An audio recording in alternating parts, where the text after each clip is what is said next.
जिस आवाज को आप सुन रहे हैं, दिन में ये दोपहर का 1 बज रहा है और अभी इस घने जंगल में चारों तरफ जंगली जो आवाज आपके कानों तक अभी सुनाई दे रहा था, ये लातेहार जिले के मंडल डैम का इलाका है। बढ़निया इस जगह का नाम है और आप देख रहे हैं हमारे पीछे पत्थरों से बांध बनाया जा रहा है। विश्व पर्यावरण दिवस को लेकर जिस तरीके से पूरे वर्ल्ड में, पूरे विश्व में पर्यावरण के संरक्षण को लेकर कई तरीके के अलग-अलग कार्य किए जा रहे हैं। बड़े पैमाने पे लोग अब पर्यावरण संरक्षण को सबसे पहली ज़रूरत बता रहे हैं और कई सारी सरकार की भी योजनाएँ चल रही है। ऐसे में इस घने जंगल में शोर-शराबे से अलग एक महिला हैं जो गुपचुप तरीके से, चुपचाप तरीके से कार्य कर रही हैं और आप देख रहे हैं ये पत्थरों से बाँध को बनाया जा रहा है। पानी को रोकने के लिए बीच में मिट्टी के सहारे पानी को रोकने की कवायद की जा रही है और जिस जगह पे ढालू इलाका है वहाँ ऐसे कई बांध बनाए जा रहे हैं। इस वक्त हमारे साथ जो महिला ये पूरे कार्य को कर रही हैं वो हमारे साथ हैं। सबसे पहले तो दीदी अपना नाम बताइए आप?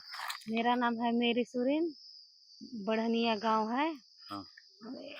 एको एको विकास समिति के अध्यक्ष हैं। हाँ।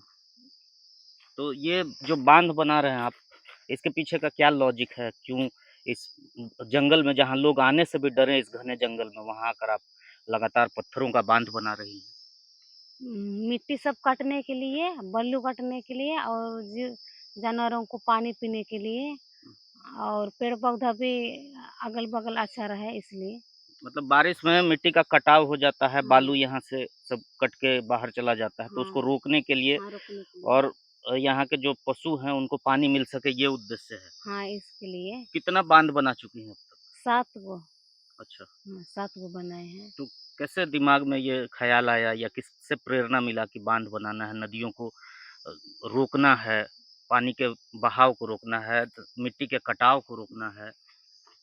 काहे कि काहे कि ये बालू दूसरी तरफ जा रहा है, मिट्टी भी दूसरी तरफ जा रहा है, इसलिए यहीं रोकने के लिए बनाए हैं, काहे कि दूसरे गाँव में ना जाए, नदी तरफ ना बहे, ताकि यहाँ भी सुविधा हो इसलिए। इस काम में और कौन आपके साथ मददगार होते हैं? बढ़निया के बहुत कोई है, बढ़निया गाँव के और समीर कच्छप और रजनीश सर, वो सब भी है, सब कोई आके सहयोग करते हैं, वो सब कि कैसे-कैसे काम करते हैं, वो सब बताते हैं और सब मिल के हम लोग काम करते हैं। तो इसका कितना फ़ायदा मिल रहा है? फ़ायदा तो मिल रहा है, बहुत फ़ायदा। आगे की क्या योजना है? आगे भी क्या बस बाँध ही बनाते जाना है या कुछ और? और कुछ आगे भी बनाएँगे वैसे ही। इनके पति भी हैं, इनसे भी हम बात करेंगे। कब से ये कार्य आप लोग शुरू किए हैं और इसका कितना फ़ायदा मिल रहा है? ये ये अगला साल 24 में शुरू किए हैं। 2024 से शुरू किए। 2024 में। तो क्या लगा कि क्यों इतना ज़रूरत है? जैसे पर्यावरण संरक्षण की बातें होते हैं, बड़े-बड़े सेमिनार होते हैं, लेकिन आप लोग ग्राउंड स्तर पर, धरातल पर इस घने जंगल में काम कर रहे हैं, जो दुनिया से छुपा हुआ है। न तो किसी तरह की लालसा है जो आजकल जनरली हम लोग देखते हैं कि पर्यावरण संरक्षण की बात हो या किसी भी तरीके का सेवा कार्य हो तो पहले एक आडंबर बनाया जाता है। लेकिन उस आडंबर से दूर इस घने जंगल के बीच आप लोग बैठ के काम कर रहे हैं। तो पर्यावरण को लेकर कितना चिंतित हैं आप लोग?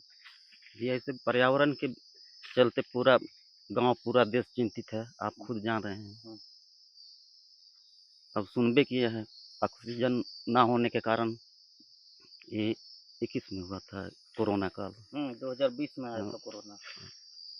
तो उस समय इधर कुछ असर नहीं लग रहा था।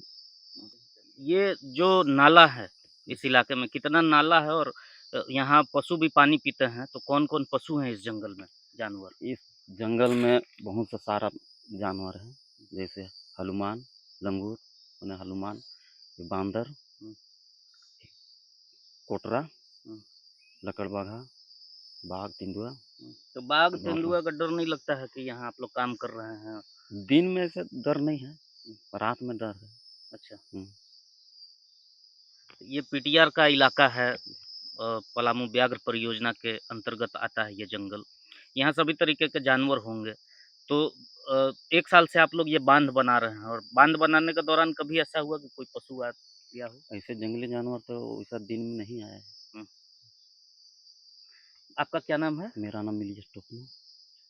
तो आपने सुना ये पति-पत्नी की एक जोड़ी है और इनके साथ और कई लोग हैं जो इस काम में इनके साथ अपना सार्थक पहल निभा रहे हैं और देखिए ये पूरा नाला है जो मंडल डैम आगे है उस इलाके में ये नदी में जाकर ये नाला मिलती है और लगातार इन नालों पर कई बांध बनाए गए हैं। जिस तरीके से अलग-अलग तरीके का बांध बनाकर जल को संरक्षित करने की सरकार की योजना चल रही है, तो उससे बिल्कुल अलग हटकर बिना किसी सरकारी योजना के, बिना किसी फंड के और बिना किसी शोर-शराबे के, बिना किसी पब्लिसिटी के चाहत के, ये पति-पत्नी की जो जोड़ी है, पर्यावरण संरक्षण की दिशा में एक अहम रोल अदा कर रही है और पलामू समेत पूरे देश को इस जोड़ी से प्रेरणा लेने की आवश्यकता है कि चुप रहकर भी बहुत कुछ अपने देश के लिए, अपने समाज के लिए किया जा सकता है और जिसका एक